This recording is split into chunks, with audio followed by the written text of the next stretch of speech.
nervous on that, your practical exam will be good. On the last year also good marks were given, and you have to be some strong on the theoretical part, because the 2 marks viva, these 2 marks viva is not only 2 marks, because the viva express yourself on the table. So as you will express yourself, or as you answer the questions of the external examiner, your impression on him or her will be good, and as the impression will be, the marks will be increased automatically, whatever your copy might be. Okay, so don't be nervous, everything will be well in the favor of the students. Okay, so coming to the context, I have to complete the solid part as I have started this part. So solid, I have come to the last part, that is defects. So what is defects? So if the question is what is crystal defects, so what you will answer, it is a 1 marks or 2 marks question. The crystal defects arises due to the dislocation or absence of the metal ions in its position. So what is crystal defect? The defect is that the position which is allotted for any metal atom or metal ion or anion, it is absent, and sometimes what it might be that the interstitial position, that means in between the crystal point there is the space. So in this space, if any cations or anions came in, so it is also under defect. So any kinds of dislocation or any extra cations or anions when came in the crystal lattice is called as the defects in the crystal lattice. Clear? Now last day I discussed some part of this, that is the crystal defects comes under 2 kind. One is stoichiometric, non-stoichiometric, and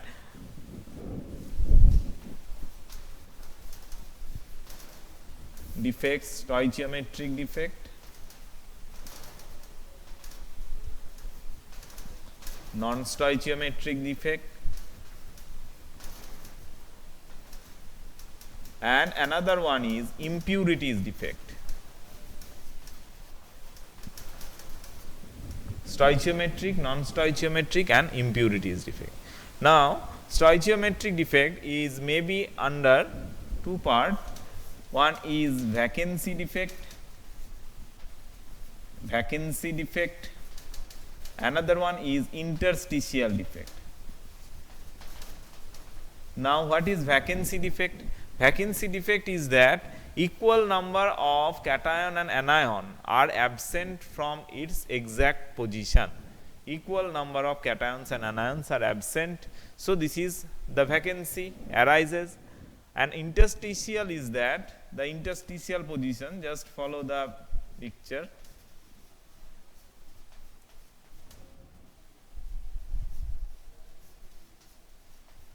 These are the, suppose this is the crystal point. So this space is the interstitial position. Okay, so this interstitial position when occupied by some extra cations or anion, then it comes under interstitial defect. Okay, so this is stoichiometric defect, vacancy defect, and interstitial defect.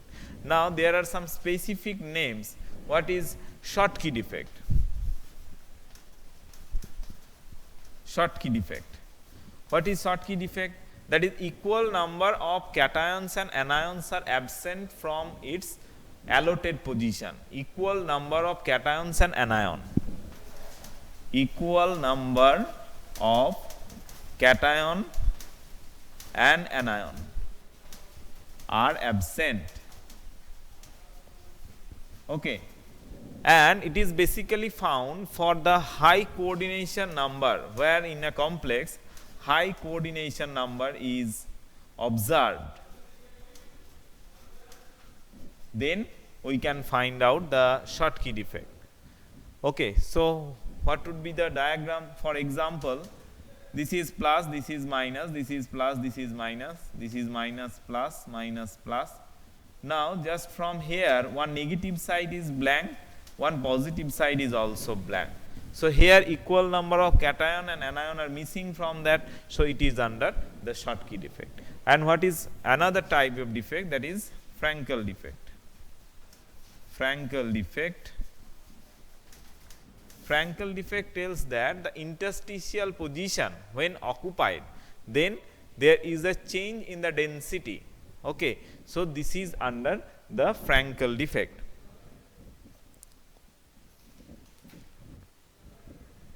Okay. So Frankel defect may arises due to the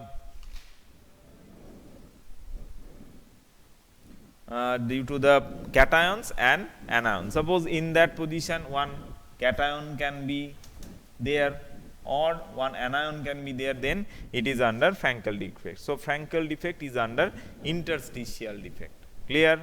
So this is about Schottky defect and Frankel defect. Now come to the differentiation of Schottky defect and Frankel defect. This is very important. Schottky, Frankel. So in that case, Schottky defect, what we observe, equal number of cation and anion missing. Anion missing.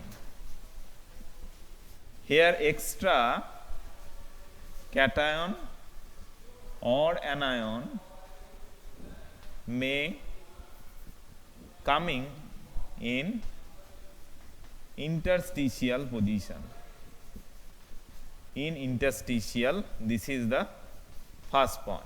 Number 2 is that no change in the density. No change in density, because equal number of cation and anion missing, so no change in the density of the lattice. Here density changes. Density changes. Number 3 is dielectric constant. No change in dielectric constant. Dielectric constant is just due to the polarity. No change in the dielectric constant. Here change in dielectric constant. And number 4 is also there. It is found for high coordination number compounds, and number 4 in that case it is found for low coordination number compounds. Low coordination number. For example, silver halides. This is for cesium chloride, sodium chloride, etc. So this is the point of differences in between Schottky defect and Frankel defect. So these are under the point defect, and basically it is stoichiometric defect. Now come to the non-stoichiometric defect. What is non-stoichiometric? That is, there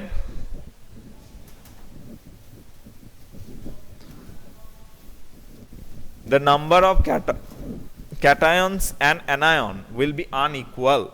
For this reason, non-stoichiometric words come. So non-stoichiometric defect is of two types. Non-stoichiometric under two types, that is metal in excess, and number 2 is metal deficiency.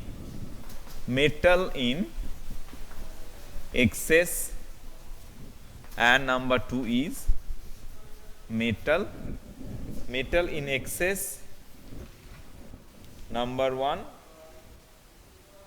and number 2 is metal deficiency. Now metal in excess, these can be subdivided into two parts. What is this? By anion vacancies and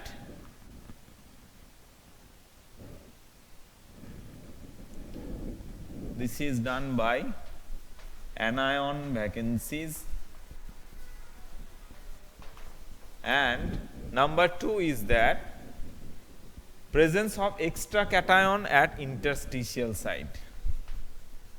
Presence of extra cation on interstitial site.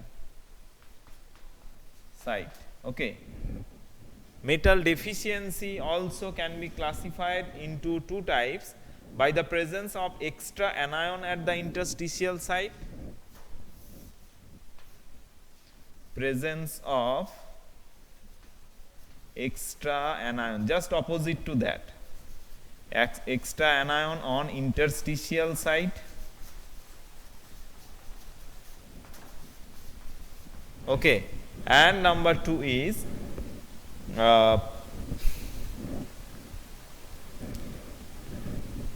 by cation vacancies. Cation vacancies. Okay. So these are the flow chart of non-stoichiometric defect. Now discussed one by one. So by first one, metal in excess.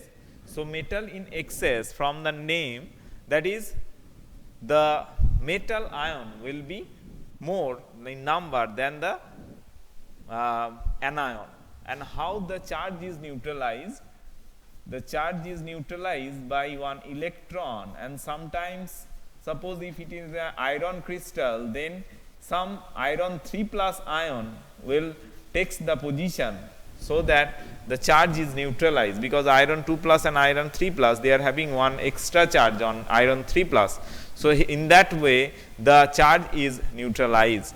So here by anion vacancies, so the position of anion is occupied by electron, and this center is called as epicenter. So sometimes the questions arises from there, what is epicenter? So it is when the anions in the it is a kind of non-stoichiometric defect where the anions, the position of the anions is occupied by the electrons to neutralize the charge, then it is called as the epicenter. Clear? Okay, so this is epicenter. Next one, presence of extra cation interstitial site. So just follow the diagram. It is overall it is neutralized by the position of cation and anion. Now if one extra cation occupied this interstitial position, then what happened? The density of the cations is increasing, and this defect is called as this point, that is presence of extra cation on interstitial site. And next one, that is metal deficiency. So presence of extra anion on the interstitial site. So here just one negative charge. So presence of extra anion on the interstitial site and cation vacancies. So here cation vacancies, that is there, the position is left blank, there is no cation. Just I am telling you that the iron 3 plus, their iron charge is neutralized by some extra positive charge, but some points are missing. So this is the kinds of non-stoichiometric defect. Okay. Now for example, iron 0.930. Here you can see the example of iron 0.950. So it is found that iron is not 1. It is, here is some kind of deficiency in the crystal. So this is under the crystal defects. Okay. And another one defect is that impurities defect.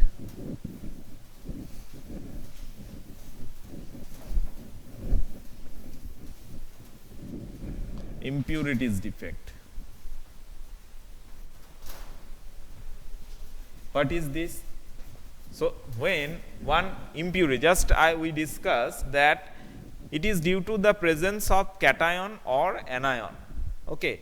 Due to the dislocation or due to the presence of one extra cation or anion in the interstitial site, or the position is left blank.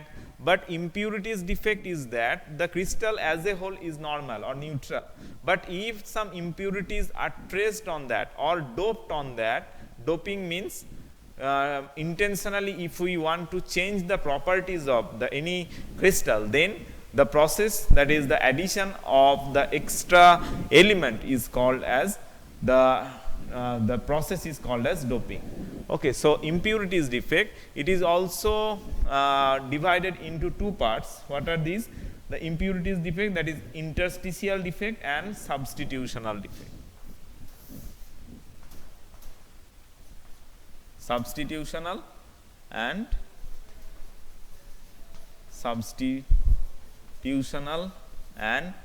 interstitial. So interstitial against the same, that is the if an interstitial place is there, this interstitial place is doped by any external substances or external elements. Substitutional defects, that is suppose any silicon, any crystal of silicon. Now it can be doped with any trivalent or any pentavalent atom. So when a trivalent or pentavalent atom substitute the silicon, then we will get the different type of semiconductor. We know the semiconductor, that is n-type, p-type semiconductor. So when a more positive or more valent element replacing the silicon, then it is comes with the p-type semiconductor, and when less valency element replacing silicon, that is trivalent, then we will get the n-type semiconductor. Okay, so this is the semiconductor arises due to impurities defect. Clear?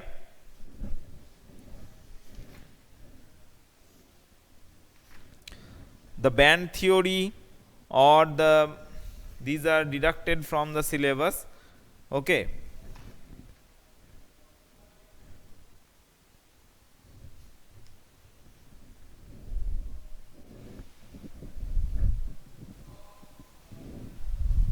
Now, what is the nature of bonding in metallic solid? Okay, now what is the reason behind the metallic bond? The metals, the constituent atoms are closely packed with the help of metallic bond. Just here, just the dot, the lines indicating the bonds, the metallic bonds. Okay, so these are the reason behind the tough binding. First of all, these bonds are explained with some theories. One is electron C model or electron gas theory, and molecular orbital theory or band theory. So what is electron C model?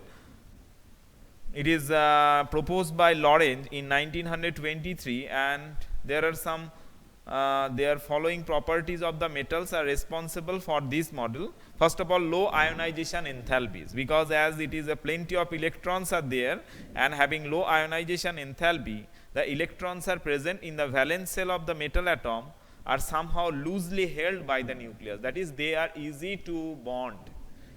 Okay, and next one, presence of vacant orbital, and another at the same time the another metal atom having the deficiency of electron. So the just the like the coordination bond, that the coordination which is done, for example in case of lithium it is 2s1, so here 2p orbitals are vacant. So sodium 3d orbitals are vacant, so they can bond, or when the extra electrons will come, there is the position that they can place the extra electron on that orbital, and also the hybridization is also there. Okay.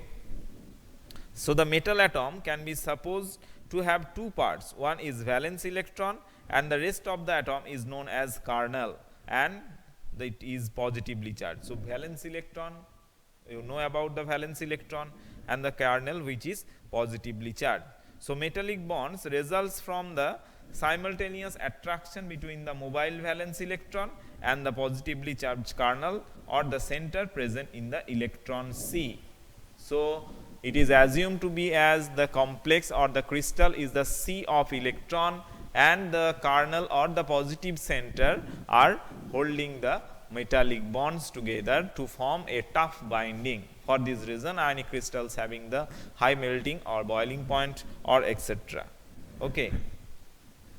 So this is about the electron C model, and another one is the band theory. Band theory is that there is the very closely spaced molecular orbital when the molecules are formed, and electron can jump every time when or continuously. Okay, so this is about the band theory which is reducted. So electron C model is there. Okay, so that's all for today's class. Any problem?